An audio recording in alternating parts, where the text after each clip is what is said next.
Hi, everyone. It's Joe Veneri, the host of Fitt Insider, the show where I talk with the entrepreneurs, executives, and investors who are redefining the business of fitness and wellness. Today, I'm joined by Ron Schneidermann, CEO of AllTrails, a guide to the outdoors. In this episode, we discuss the company's content flywheel, free app, and subscription product. We also cover the intersection of technology and the outdoors, as well as the company's recent $150 million funding round, fueling community, personalization, and international expansion. Before today's episode, I wanted to share some updates to the Fitt Insider platform. As you might know, in addition to this podcast, we send a weekly newsletter to help operators stay informed and make better decisions. We also launched an industry-specific jobs board filled with hundreds of openings at top companies, and we're actively investing in early-stage health and fitness startups. To see what's new or to get in touch, visit insider.fit.co. Hi, Ron. Welcome to Fitt Insider. Thanks for joining us. Thanks for having me. Looking forward to today's conversation. And I think a lot of people, right, are familiar with AllTrails, and probably a lot of them are users themselves. But maybe since we have you here, can you just give us the quick intro about yourself and about AllTrails? Sure. I'm the CEO of AllTrails. AllTrails is a free app and website that helps you find really awesome trails all over the globe so you can spend more time outside enjoying the outdoors. Yeah, it's awesome. And I think just thinking back to the last 2 years, but really for me, it's something I enjoy a ton is being outside. I do it as much as possible. And I know constantly kind of turning to AllTrails to help me figure out where to go and what to check out. But it's kind of no surprise, right? I think to you, just like given the company's been around, it was founded in 2010. And how long has it been you've been in the CEO role? So I joined the company in 2015, took over along with another guy from the original founder. So, it almost started as like a side project, classic serial entrepreneur, head on a swivel a little bit. And he got this opportunity to go be SVP of operations at one of the big food delivery companies. And so he wanted to hand it over. It was just starting to take off. They had just launched the mobile apps. They just switched from the kind of classic media model to subscription business. They were I'd say pretty early in adopting that business model. And he wanted to hand it over. And so I knew him because I had a startup in the ski space. I was in there for about 9 years called Liftopia. And outdoor tech is pretty small. We all kind of know each other. So yeah, he brought me on board. He brought in another guy. The original agreement was to grow it and sell it. So we did that, in 2018, we got the opportunity to partner with Spectrum. And soon thereafter, I got the opportunity to take over as CEO, and I've been doing that ever since. Yeah. And just in terms of, I think I've seen a bunch of different numbers and it's growing rather quickly. So I'm sure changing, but in terms of quantifying or how you think about quantifying the platform from users to, trails that are available, can you just give us a sense of maybe how big it is and where things are today? Yeah. When I started in 2015, we probably had 1 million cumulative registered users. Now, not all active, but cumulative since 2010, and maybe 20,000 subscribers. And we had somewhere in the realm of 50,000 trails, but there's a huge asterisk next to that. We can talk about that for sure. We ended up taking almost all of them down and rebuilding them.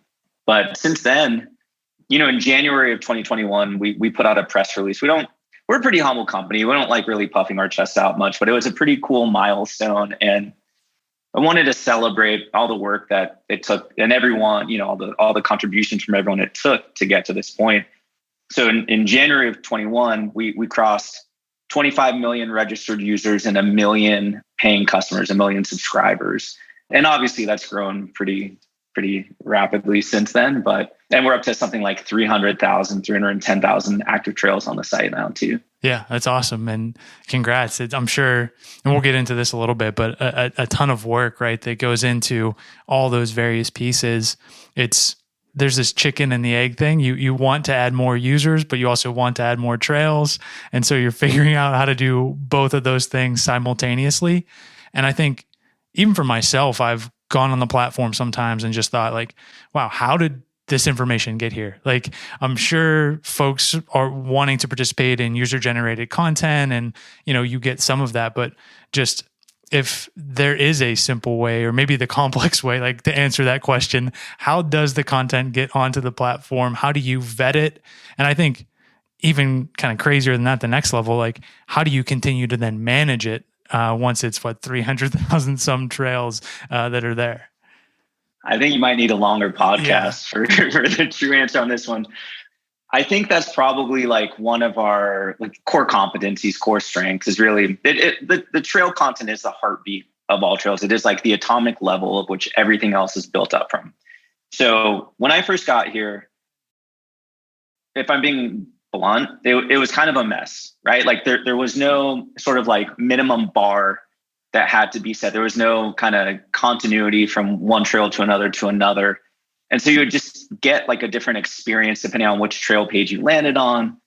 It was all over the place, honestly. Like there were some shortcuts that were made to create the SEO engine. Like the SEO engine was real. And that's what got me in the seat ultimately was the sales pitch from the original founder was he showed me Google Analytics. And he just like, look at all this organic traffic that we pull in. It's like, holy shit, how did you guys do that?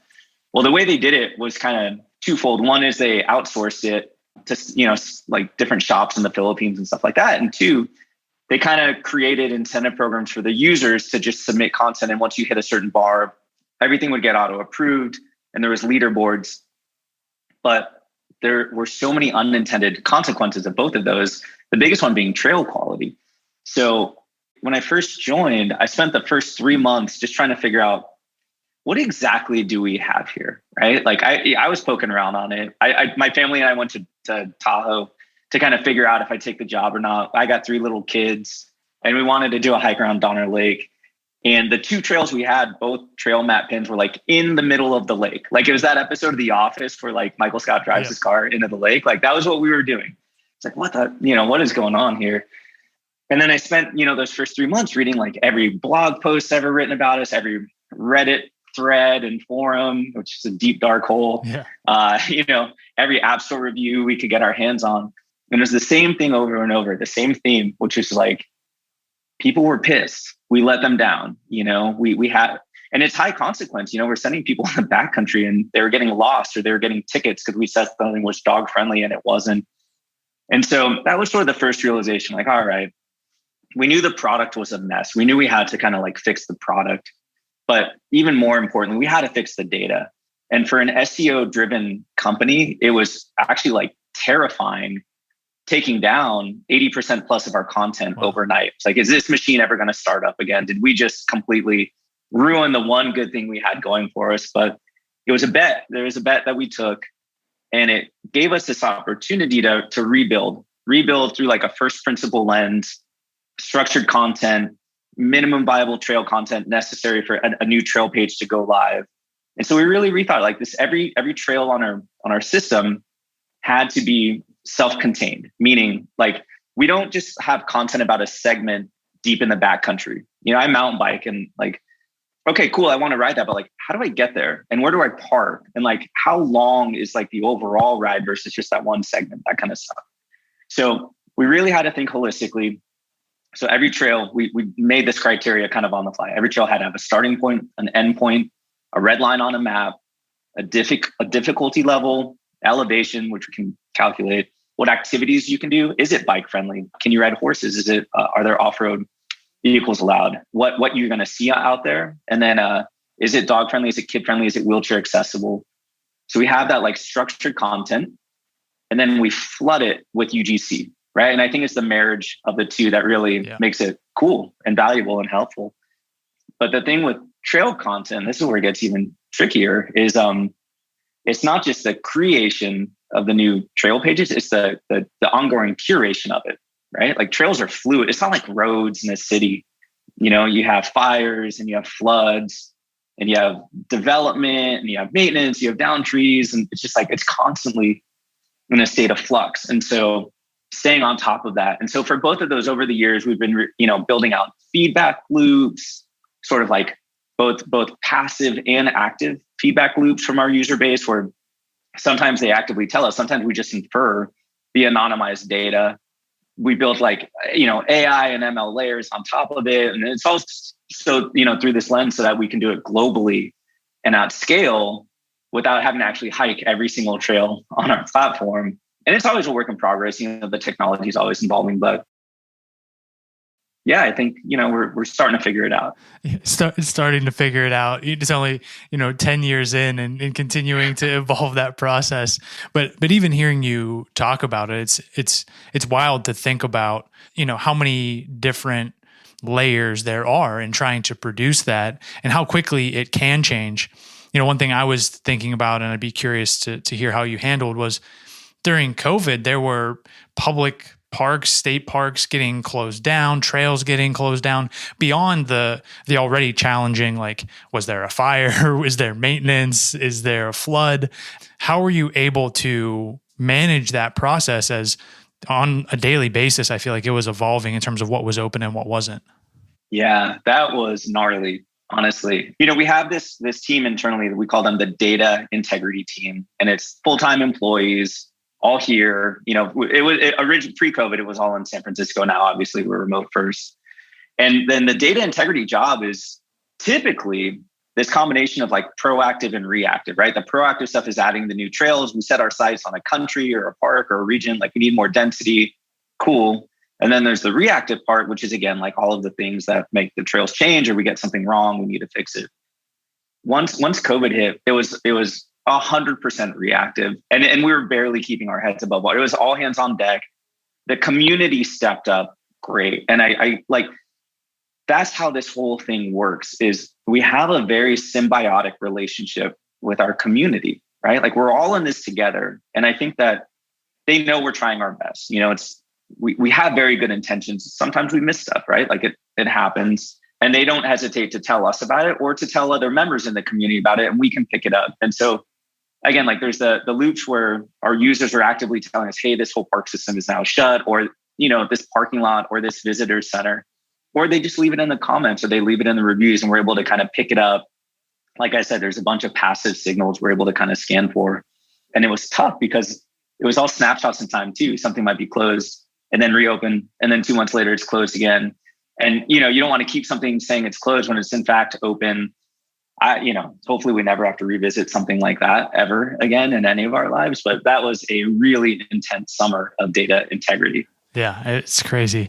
You mentioned something there I wanted to cover. And when you said it, it reminded me the community aspect. And it's something that I think the pandemic shifted the definition and our habits and practices a lot of way in terms of what community means and how people engage digitally. And certainly something like a platform like AllTrails is, right, you're doing that in person. So there is that layer of online to offline. How do you think about the community as it stands today, and maybe how you hope to evolve it? Yeah, it's such a great question. You guys have done a really good job talking about this too, and really driving the conversation forward, because it's an important topic. And if you can figure it out, I think it's a key differentiator. So for us historically, I think we've underplayed community on our platform. We have this incredibly engaged community, and this is something that is part of their identity, right? Like, that's the beauty of what we do, the space we play in. Is like, everyone who knows me knows I'm a mediocre mountain biker, and I'm going to talk their ear off about it every single time, right? Like, I'm sure people know that you love to hike or trail run or bike or whatever it is. And so people wear it on their chest, and they love to proactively talk about it. And the only real avenues we've historically given them is to leave a review, add some photos, which is great. We have a flywheel driven, UGC model here, and that's great. We love it. But the way we think about it is like, we have this massive social graph baked into our user base today.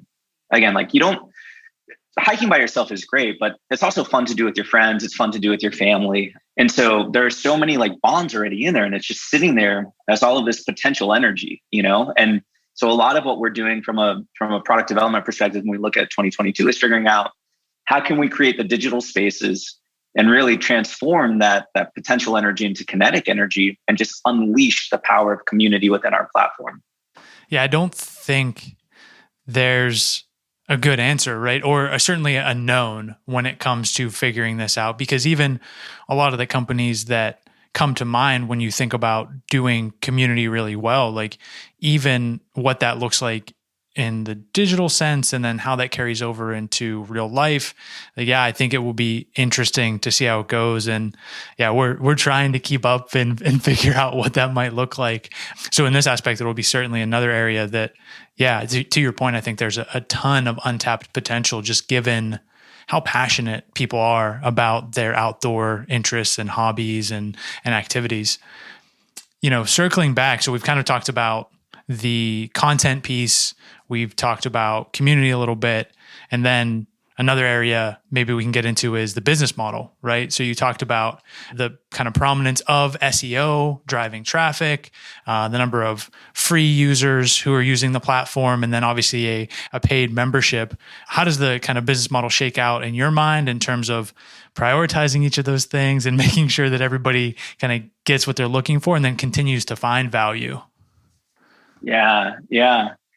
So this is my first go at a subscription-driven business model. And I wish someone would have told me about it earlier in my career, because it is amazing. The amount of leverage that you get with renewals and everything. Like, I've done e-commerce and marketplaces and media, and, those are tough. You have to win the customer every single time.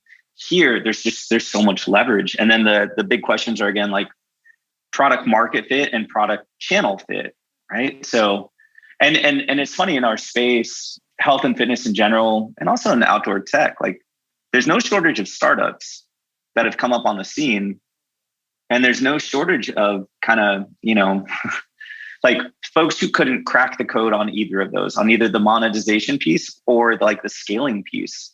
And I think, for us, like I said earlier, coming in here, like specifically because of the SEO engine and not having to go out and do a big VC round so that we can afford to do paid acquisition at an, unsustainable scale, right? Like how often have you guys seen that? Like we see it all the time. And you just get hooked on third-party money that as soon as it dries up, like you're dead in the water, right? So for us, we didn't take any funding, and we said, we're going to go heads down. We're going to figure out how to get to profitability by any means necessary. And by 2017, we cracked the code. Now, granted, we were like maybe an 8 or 9 person company by that point, so our burn was super low.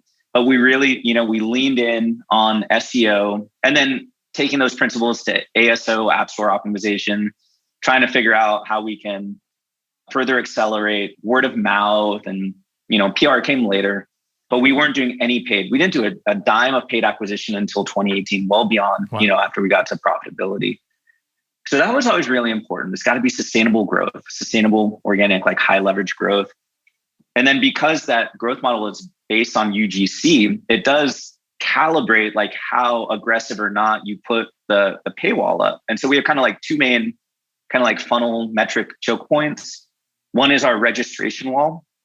So what goes in, all of our trail content is free for everyone. All of it. Our whole thing is to connect people to the outdoors. And I think good things will follow later because of that, but just like get people outside, full stop. So we love making our content free. But what are we what features, what functionality, or what layers of content are we gonna allow even unauthenticated users to see versus make you sign up for a free account and then you can do the rest, and then the paywall part, right? So that is constantly in flux. Like that, we are constantly pulling things in front of the paywall, adding new features behind the paywall, recalibrating what goes in front and behind of that reg wall. But the biggest, I guess, driver of all of that decision making is that UGC flywheel, and making sure that we're still continuing to drive engagement. It's interesting seeing, again, there's so much movement in this space right now and so much acquisition.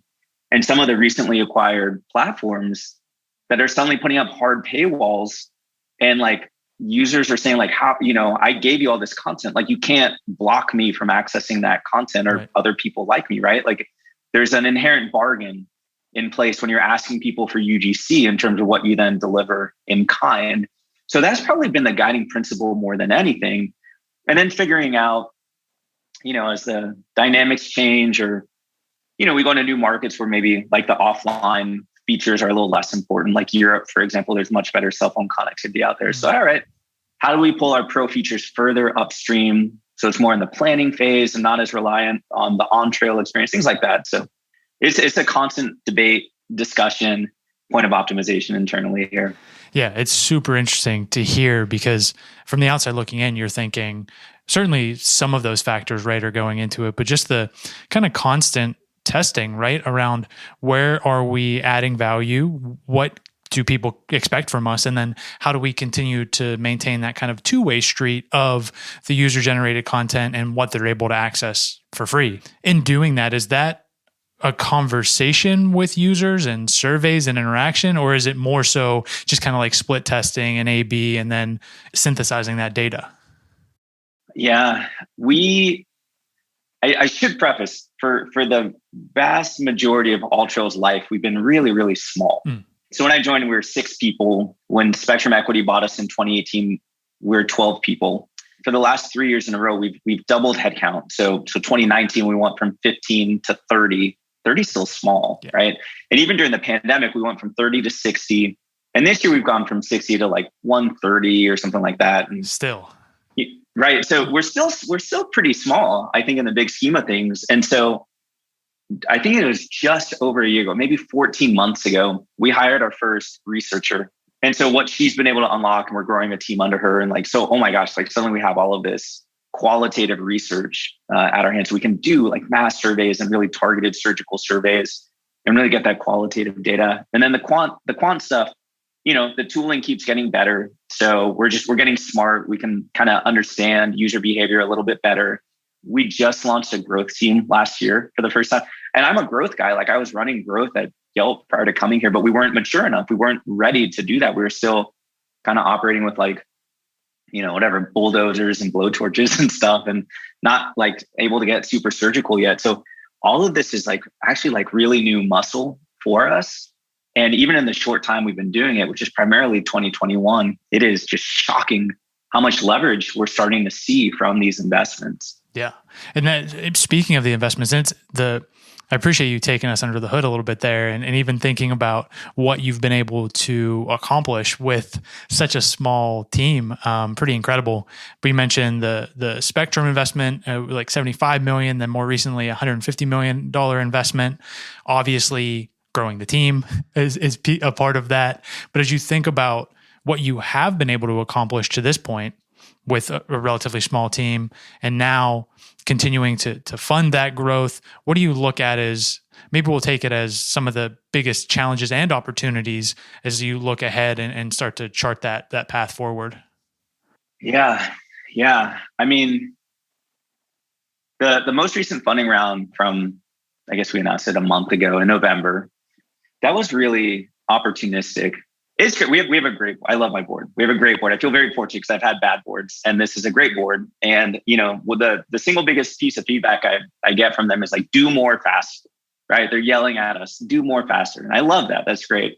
So that was really kind of the play. And just to go under the hood a little bit more, like, so obviously 2020 was a breakout year for a lot of us. We're the fortunate ones, right? Like we never had supply chain issues or, field reps who couldn't like go do their job. Sometimes you're just lucky. And we were lucky, right place, right time. And our why kind of matched what like the world needed in a global pandemic. And so the question heading into 2021, there's sort of 2 main questions. Are the folks who converted to Pro, to our subscription offering at the peak of the 2020 version of the pandemic, are they going to renew, right? Or was this a flash from the COVID pan? And then we look at everything through a cohort basis. And so, the month that someone created their free account, over time, like at what % do they convert to Pro? And it just keeps going up and to the right, which is great. Like we'll get users that signed up 7 years ago that'll suddenly convert to Pro. And so the question was for the folks who sign up for free accounts during COVID, are they going to convert to Pro at the same rate, at the same slope in 2021? And by, May, June, July, when we have a seasonal business, not surprising, it kind of follows the sun. The answer to both was a very resounding yes. And so then they kind of, gave us a signal like, all right, like, let's see what we can do. Like, can we do more faster? What do we go do? And of course, against the backdrop of all this, like we're getting inbounds for SPACs and stuff like that. Sure. We're not going to go public via SPAC. Like, no way. That's not us. And we're not ready to sell it. We get inbound offers all the time. We're not done. We're not anywhere close to done yet. Like we have so much more work to do.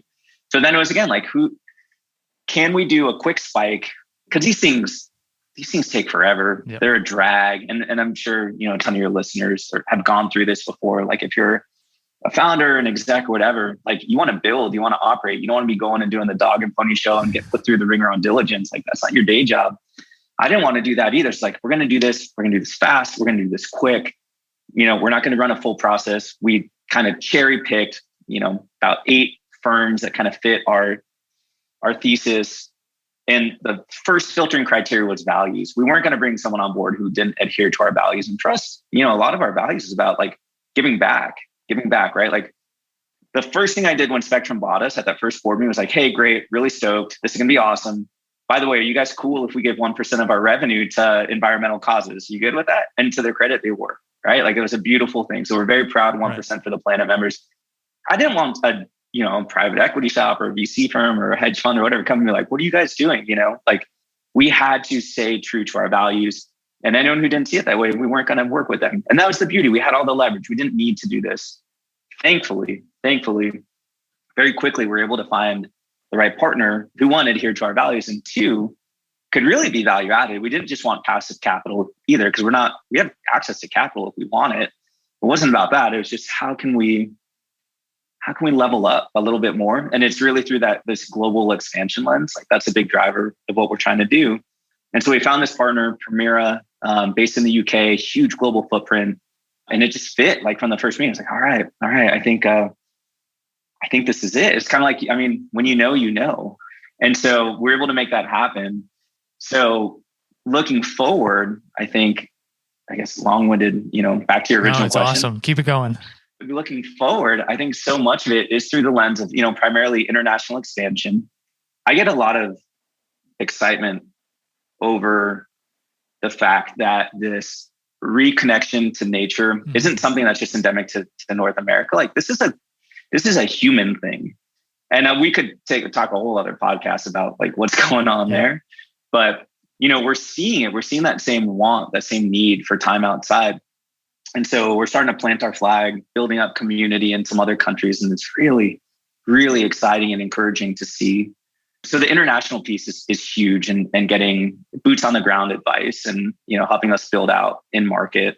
Like we were talking about earlier, community, I think, is a huge opportunity for us. And that was the first team we built up last year. We've been like throwing bodies and resources and like really, really going all in on what community at AllTrails is going to be. I think personalization is going to be a huge unlock for us. Again, like we have such great structured data.